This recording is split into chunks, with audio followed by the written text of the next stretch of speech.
The tumbling waterfalls and rivers in deeply wooded valleys meandering through the heather-clad domed hills give Exmoor its unique beauty. The magnificent scenery and quiet charm of the countryside prompted the Victorians to name the area the Little Switzerland of England. Nestling beneath the high dramatic cliffs, the pretty harbour town of Lynmouth has been popular with visitors throughout the years. Lynmouth was discovered by the Victorians and has been celebrated as a resort for almost 200 years. It was pure chance that brought us here on this date. The small coastal town of Lynmouth has become known throughout the world for the disaster which struck in August 1952. On the night of the 15th, after continuous rain throughout the day, the rivers of the East and West Lynn rose suddenly and filled with waters from the Exmoor catchment. Large boulders and rocks were carried in the flow towards the town, destroying houses, roads and bridges. Many lost their lives during that dark and terrifying night. This was not merely a case of orthodox rainfall distribution around a frontal depression on high ground. It was complicated by thunderstorms all over the area of heavy rain, and one set of storms seemed to have come up from Brittany.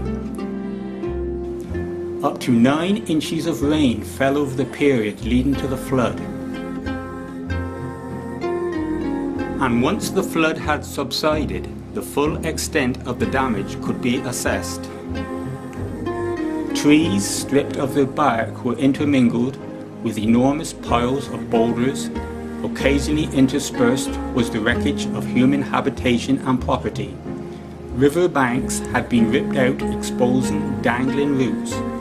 Walls and hedges were left with gaps torn through. Potholes had been gouged out of the ground, leaving bewildered trout swimming in them. It is rare that both the East and West Lynn peak at the same point, for the West Lynn rises first if the rains come in from the southwest, hitting Chelcombe Common.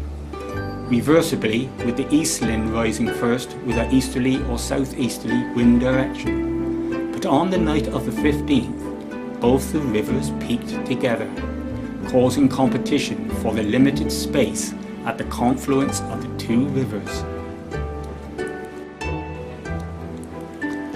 The damage and loss of life was at the time the subject of the press, television and radio, for which the national impact from such a tragic occurrence aroused extraordinary interest.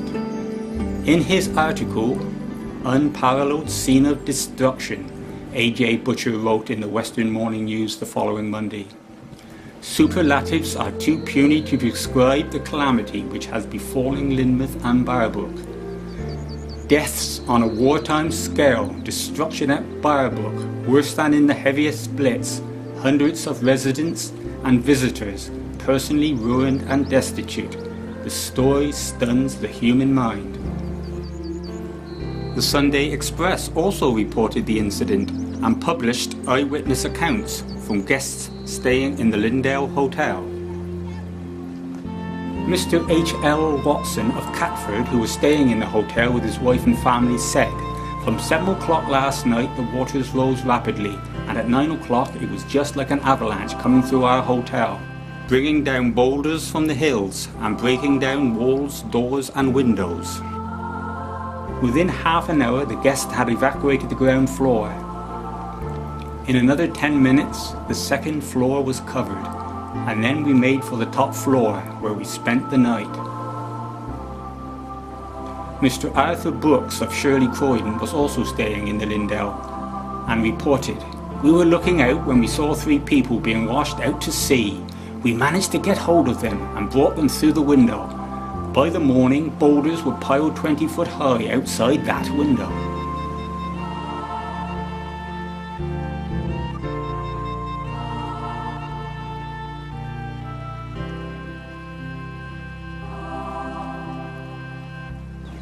Reports the next day were of lines of refugees, men carrying their children, weeping women wrapped in blankets, and of holiday makers carrying the last of their luggage, straggling up the 400-foot climb to the safety of Linton. They were then taken by coaches, lorries and cars to the cinema ballroom of Minehead, which was being used as the emergency centre.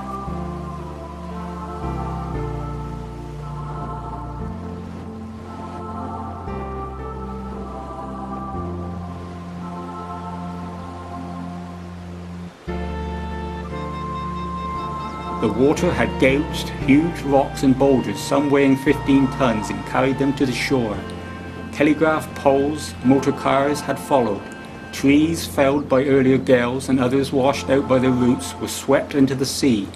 Further reports the next morning account for the sights of hundreds of trees, presumably weighted down by rocks and soil entangled in their enormous roots, had their upper branches showing above the waves, a half a mile out to sea. A fantastic sea forest of stunted trees.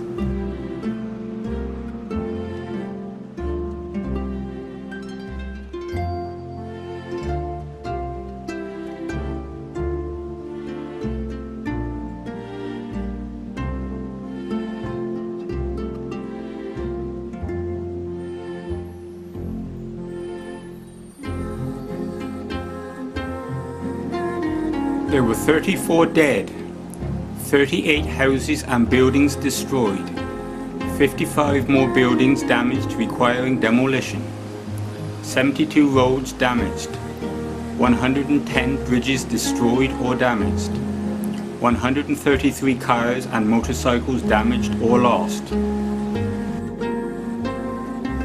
Oh, how different Lynmouth looks today.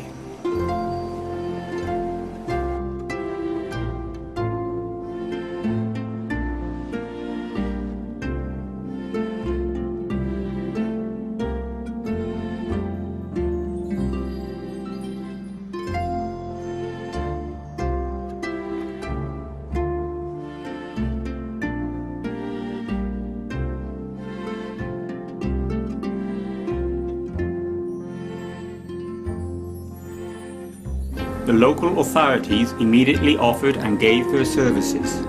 Lynmouth was visited by cabinet ministers and local government.